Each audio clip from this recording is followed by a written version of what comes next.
Good evening प्यारे बच्चों, आप सभी कैसे हैं। और निश्चित तौर पे आप पढ़ाई कर रहे होंगे। इधर उधर बैठना घूमना सब छोड़ दीजिए। आप अपने माँ बाप का तो नहीं सुन रहे हैं, अपने माता पिता का हो सकता ना सुने, लेकिन मेरी गुजारिश है एक गुरु होने के नाते कि आपको अच्छे मार्ग पर ले जाऊं। इस समय की युवा पीढ़ी निश्चित रूप से भटक रही है, जिसका जान लीजिए कि भविष्य बहुत ही दिक्कत में आने वाला है। तो अपने भविष्य को ध्यान में रखकर अपने उज्जवल भविष्य के लिए थोड़ी सी मेहनत करिए और जागिए ज़्यादा, सोइए कम इस समय, ठीक है ना जी। हाँ, तो आइए देखते हैं। ये अर्थशास्त्र, सामाजिक विज्ञान में अर्थशास्त्र चल रहा है और अर्थशास्त्र में आपका ये तीसरा चैप्टर लगा हुआ है। कौन सा तीसरा चैप्टर लगा हुआ है? जिसका नाम मुद्रा एवं साख, क्या नाम है? मुद्रा एवं शाख नाम है, ठीक। हाँ, मुद्रा और शाख, मुद्रा और शाख नाम है।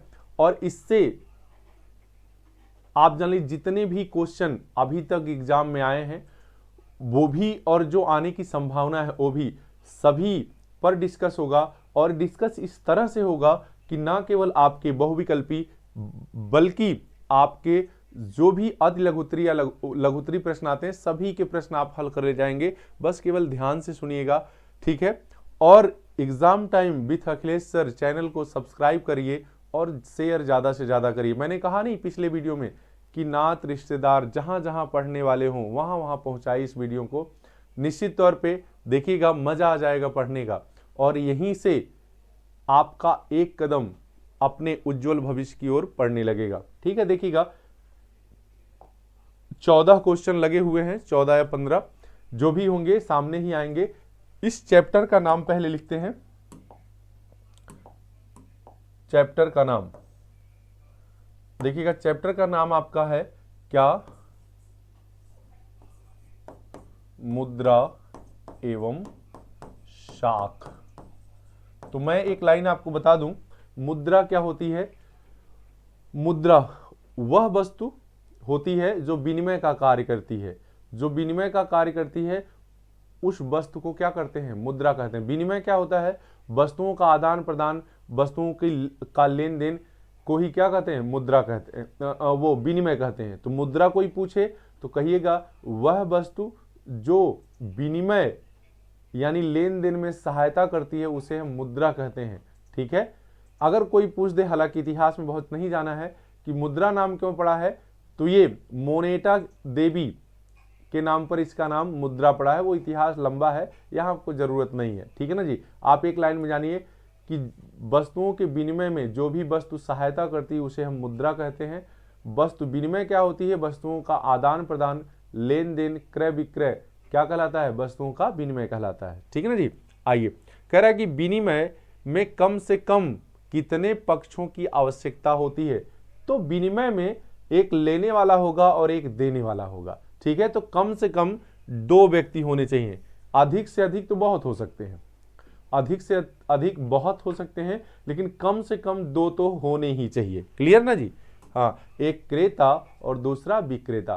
कह रहा वस्तु विनिमय प्रणाली को कहते हैं। वस्तु विनिमय, देखिए विनिमय 2 प्रकार का होता है। एक वस्तु विनिमय होता है जब हम किसी वस्तु से वस्तु को बदल लें। आप बचपन में रहे होंगे, अभी भी बचपन में है, तो पता चले कि तरबूज बेचने वाला गांव पे आया और माताजी ने आपकी क्या 1 किलो अनाज देके कहा जाओ बेटा तरबूज ले लो। तो ये क्या है? वस्तु विनिमय है, ठीक है। आप कि माताजी घर पे हैं, पिताजी नहीं है, और पता चले कि आप कुछ बना रहे हैं या वो कुछ बना रहे हैं तो तेल मसाला घटा हुआ है, नहीं है, तो क्या की, एक तो चावल भर के झोला में दे दी, कहीं जाओ दुकानी से ले लेवा का तेल और मसाला ले लेवा। तो ये वस्तु विनिमय है। आपने एक वस्तु को दिया और दूसरी वस्तु को ले लिया, ठीक है। लेकिन अगर आपके पिताजी घर पे हैं, ठीक है, और पैसा है घर पे, तो जैसे ही आइसक्रीम आ गई, ठीक है, आप क्या करेंगे? तुरंत कहेंगे आइसक्रीम खाना है पापा या मम्मी, और आपके पिताजी तुरंत जेब से निकालेंगे, क्योंकि माताओं का हाथ तो खाली होता है, उनके पास घर गृहस्थी का ही सामान होता है, वो अनाज हो सकता है, ठीक है। लेकिन पापा जो होते हैं, उस पापा पैसे वाले होते हैं भाई लोग, क्योंकि कमाने का अधिकार भी उन्हीं के पास होता है, ठीक है, वही कमा के लाते हैं।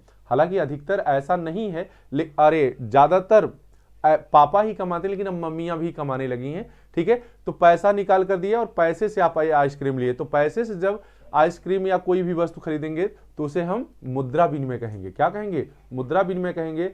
और जब वस्तु से ही वस्तु बदलेंगे तो उसे वस्तु विनिमय कहेंगे। तो प्रत्यक्ष किससे बात होती है? वस्तु विनिमय में प्रत्यक्ष विनिमय होता है। कौन सा? प्रत्यक्ष विनिमय। एक वस्तु लिए और दूसरा दे दिए। कह रहा है कि भारत में कौन सा बैंक नोट जारी करता है? कौन सा बैंक नोट जारी करता है? यहां एक कामा लगा देंगे तो बात स्पष्ट हो जाएगी। कौन सा बैंक नोट जारी करता है? तो आपको बताया गया है कि आरबीआई। कौन सा bank? RBI, reserve bank of India. इसको आरबीआई भी कहते हैं, रिजर्व बैंक ऑफ इंडिया।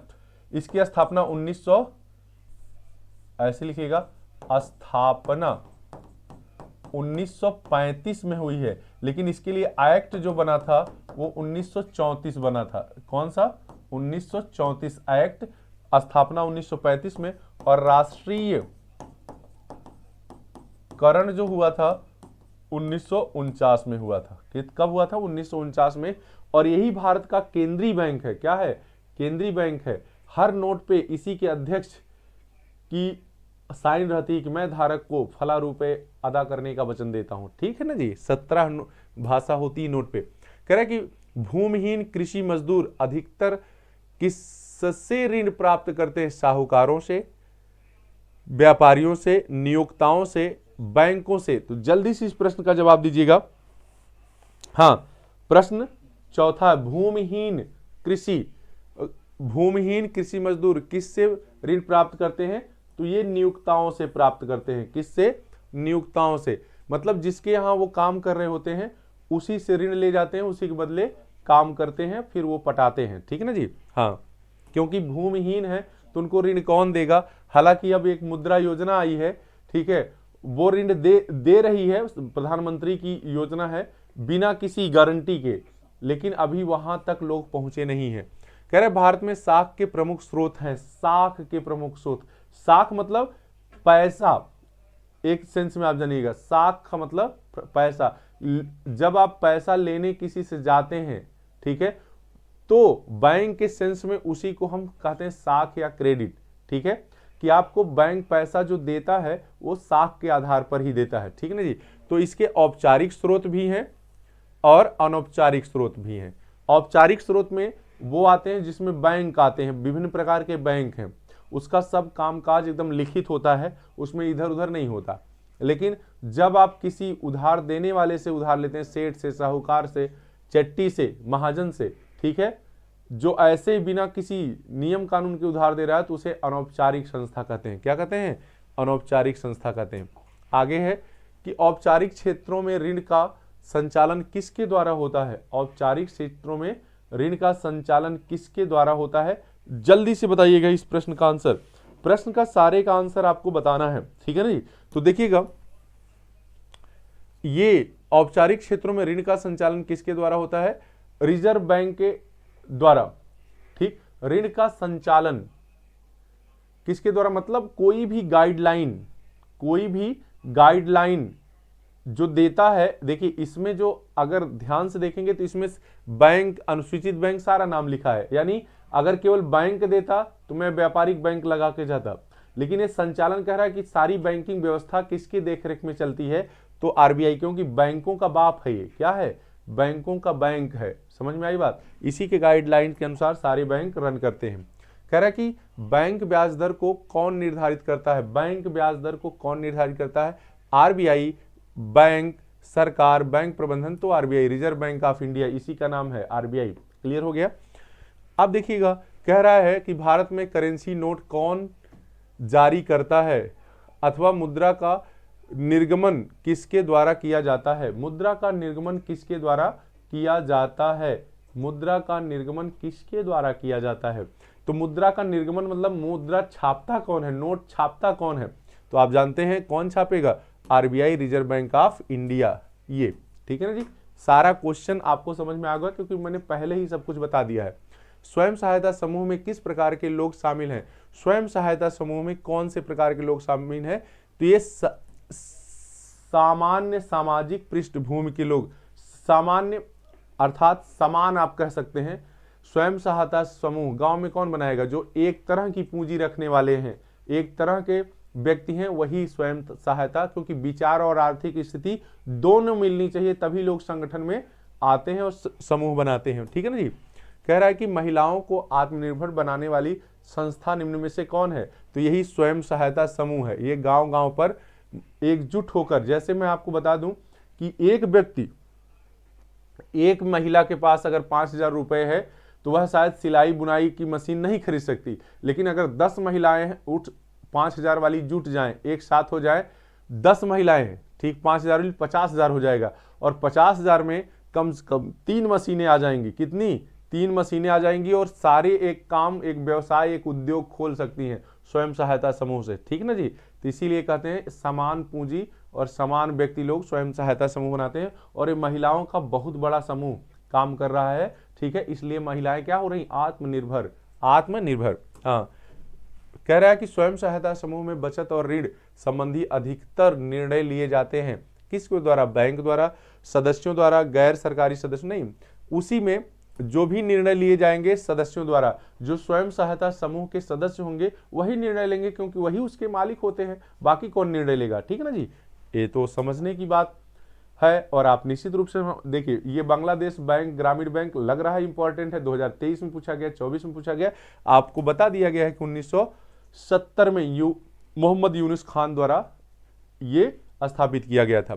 ठीक है जी। फिर कह रहा है 13 प्रश्न इसमें लगे हैं। ठीक है, और 13 ही इंपॉर्टेंट थे। कुछ प्रश्नों के जवाब मैं और आपको बता देता हूं। ठीक है, देखिए पूछ ले, जैसे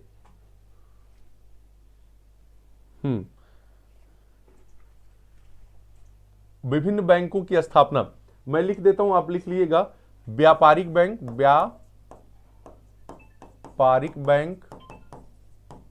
ठीक है, दूसरा लिख दे सहकारी बैंक, सहकारी बैंक। तीसरा लिख दे क्षेत्रीय ग्रामीण बैंक, क्षेत्रीय ग्रामीण बैंक। ठीक है, और चौथा लिख दे क्या? नाबार्ड, नाबार्ड। ठीक है, स्थापना कब हुई है?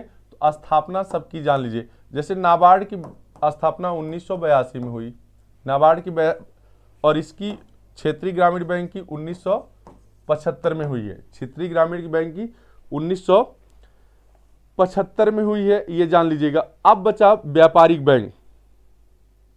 ठीक है, कौन सा? व्यापारिक बैंक बचा है, तो देखिएगा